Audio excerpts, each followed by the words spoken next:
दोस्तों, आज हम एक ऐसे मामले की बात करेंगे जिसने देश की न्यायपालिका और संसद दोनों में ही हलचल मचा दी है।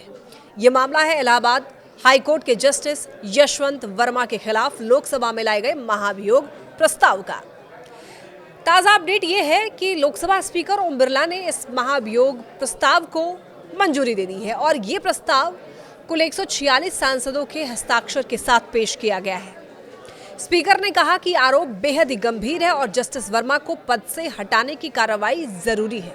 जिन लोगों को महाभियोग के बारे में नहीं पता है उनको सीधे शब्दों में ये बता दें कि महाभियोग न्यायाधीश को पद से हटाने की संवैधानिक प्रक्रिया है।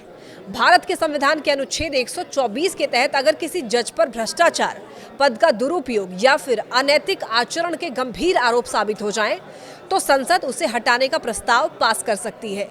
इस मामले में जांच के लिए लोकसभा अध्यक्ष ने 3 सदस्यीय समिति बनाई है, जिसमें कि सुप्रीम कोर्ट के जज justice Arvind Kumar, Madras high court के चीफ जस्टिस मनिंदर मोहन श्रीवास्तव और कर्नाटक हाई कोर्ट के वरिष्ठ अधिवक्ता BV आचार्य शामिल हैं। और ये समिति आरोपों की पूरी जांच करेगी और अपनी रिपोर्ट लोकसभा को सौंपेगी। रिपोर्ट आने तक महाभियोग प्रस्ताव लंबित रहेगा।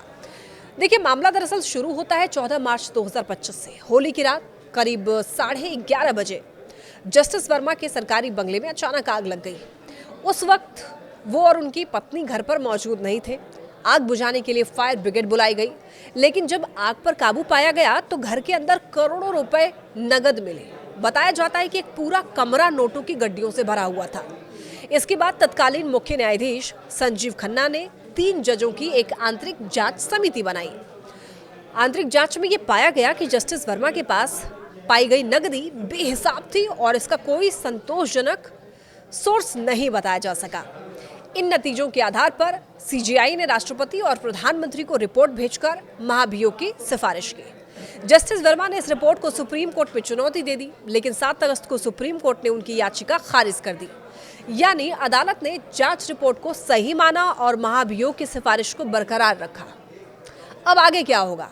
देखिए, जांच समिति सबूतों और गवाहों की पूरी पड़ताल करेगी। अगर संसद के दोनों सदनों में महाभियोग प्रस्ताव पास हो जाता है तो राष्ट्रपति के आदेश से जस्टिस वर्मा को उनके पद से हटा दिया जाएगा। स्पीकर ओम बिरला ने यह कहा कि बेदाग चरित्र न्यायपालिका में जनता के विश्वास की नींव है और इस मामले में पारदर्शी जांच जरूरी है। तो दोस्तों, आने वाले समय में ये देखना बड़ा ही दिलचस्प होगा कि जांच समिति की रिपोर्ट क्या कहती है और क्या संसद जस्टिस वर्मा को उनके पद से हटाने का ऐतिहासिक फैसला लेती है या नहीं।